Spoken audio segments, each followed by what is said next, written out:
সৌন্দর্য দিয়ে তোমাকে বিচার করিনি, আমার শহরে সুন্দর মানুষের অভাব নাই।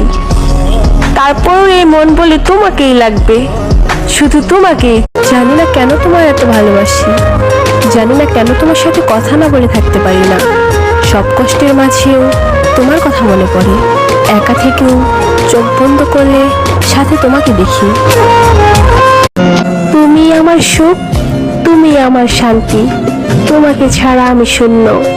বিশ্বাস করো জান, তুমি আমার পরিপূর্ণ। আমি সুন্দর কাউকে চাই না, সারা জীবন ভালোবেসে আপনাকে সুন্দর করে রাখতে চাই। এই যে আমার মহারাজা, বিশ্বাস রাখেন, দূরে থাকলেও আমার সবটা জুড়ে শুধু আপনি। ছায়া হয়ে মিশে থাকবো, কিন্তু ভুলতে পারবো না। প্রত্যেকদিন নিয়ম করে ভালোবাসবো। আসলে পুরুষের কষ্টটা বুঝেই বাকে। দেশে থাকলে গাধার মতো খাটুনি খাটার পরেও বলে যে চাল আনতে, ভাত আনতে তরকারি পুরায়, বা নুন আনতে ফান্তা পুরায়, এরকম একটা কথা আছে না? এরকম বাবা মার দায়িত্ব নিয়েছে, বোনেদের দায়িত্ব নিয়েছে। যত চাপ দিবে তত পুরুষ ভেঙে পড়বে। পুরুষদেরকে কখনো চাপ দিবে না, মানসিক ভাবে সবসময় তাদেরকে রেসপেক্ট করবেন। তাদের মন ভালো থাকলে তারা রিক্সা চালায়ও সংসার চালাইতে পারে।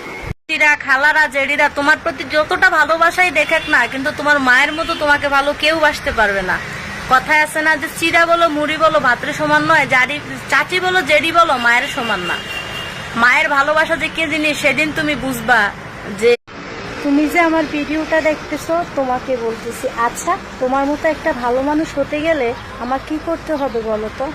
কারণ তোমার মাঝে যে গুণ আছে আমার মাঝে কিন্তু সেই গুণ নাই। আমি কিন্তু একেবারে বোকা। প্রতিটা প্রবাসী ভাইয়ের স্ত্রীকে বলবো যে স্বামীর টাকা যদি খরচ করেন তাহলে হিসাব করে খরচ করবেন, নিজের বাপ ভাইকে দিয়ে দিবেন না।